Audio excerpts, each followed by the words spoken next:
올해 7년 차인 한 고등학교 교사. 지난해 가을 교원평가 결과를 열어봤다가 눈을 의심했습니다. 한 학생이 익명으로 특정 신체 부위를 언급한 성희롱성 글을 남겼기 때문입니다. 당황스럽기도 하고 그걸 누가 썼는지 알 수가 없잖아요. 이건 범죄잖아요. 학생들 마주치는 거나 수업하는 것도 다 껄끄럽고 좀 두려운 상황이 됐죠. 같은 학교 교사 6명이 비슷한 피해를 호소했지만 학교교육청은 익명 보장이 우선이라며 거절했고 12월 2일 학교일기 12월이다. 이맘때면 늘 느끼지만 올해는 유독 더 강렬하다. 12월은 평가의 달이다. 아니, 평가의 홍수다. 마치 장마철 하천 하류로 밀려드는 온갖 쓰레기처럼 나는 온갖 평가의 쓰나미에 휩쓸려 정신없이 하루를 보낸다. 교원 능력개발 평가를 시작으로 아이들 수행평가, 성취도 평가, 방과 후 강사 평가, 관리자 청렴도 평가, 교육과정 운영 평가까지 매일같이 평가의 파도 속에서 허우적거린다. 오늘도 책상 위엔 아이들의 수행평가 결과지가 쌓여 있다. 잘했어요. 조금 더 노력해요 같은 진부한 코멘트를 한 장 한 장 적으면서 문득 생각했다. 진짜 12월은 평가의 시즌이구나. 매년 이맘때 이런 감정을 느끼지만 올해는 더 절실하다. 그래도 위안이 되는 건 내년부터는 교원 능력개발 평가가 폐지된다는 소식이다. 매년 부모님들이 작성하는 설문지 중 학생에게 따뜻한 관심을 보인다 같은 항목을 볼 때마다 한숨이 나왔었다. 교실에서 아이들에게 진심으로 다가가는 것과 평가 항목 속의 따뜻함 기준이 왜 그렇게 다른지 도통 모르겠다. 결과가 나올 때마다 내 이름 옆에 찍힌 점수를 보며 내가 이렇게 부족한 교사인가? 하고 자책하곤 했다. 하지만 나는 평가를 받는 것만으로 끝나지 않는다. 평가를 하는 일도 내 몫이다. 강사 평가만 해도 스포츠 강사, 코딩 강사, 국악 강사, 방과 후 강사까지 다양하다.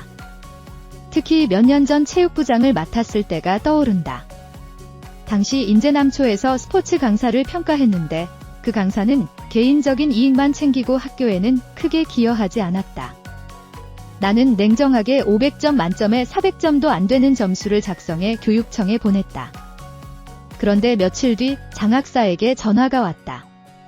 선생님, 점수가 너무 낮으면 강사가 재계약을 못할 수도 있는데 점수를 조금 높여주실 수 있을까요? 그 말을 듣고 고민이 깊어졌다. 정말로 정직한 평가를 해야 할지 아니면 현실을 고려해 타협해야 할지. 결국 점수를 조금 올려 다시 제출했지만 그때의 씁쓸한 감정은 아직도 기억에 남는다. 평가란 과연 누구를 위한 것일까? 단순히 형식적인 절차일까? 아니면 누군가의 성장에 진정으로 기여할 수 있는 도구일까? 아이들 역시 평가의 무게를 온몸으로 감당하고 있다.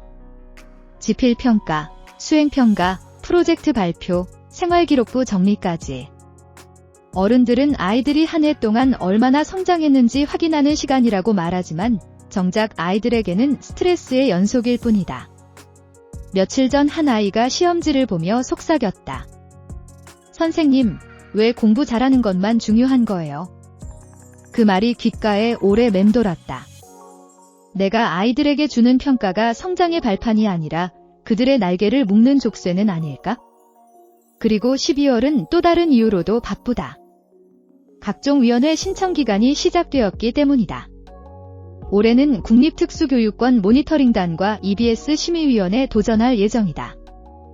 내년에는 창의재단 교과서 모니터링단도 노려볼 계획이다. 이렇게 적다 보니 문득 든 생각. 나도 평가라는 굴레를 즐기고 있는 게 아닐까? 내 삶은 심의하고, 수정하고, 평가하는 일의 반복이다. 그런데도 정작 평가받는 일은 왜 이토록 괴로울까? 12월은 정말 평가의 달이다.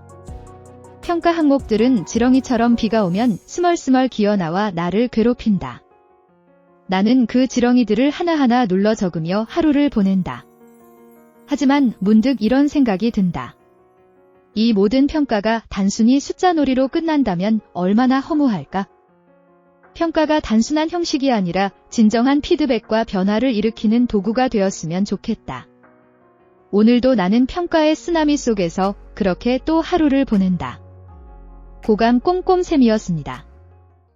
구독과 좋아요 뿅뿅 눌러주세요.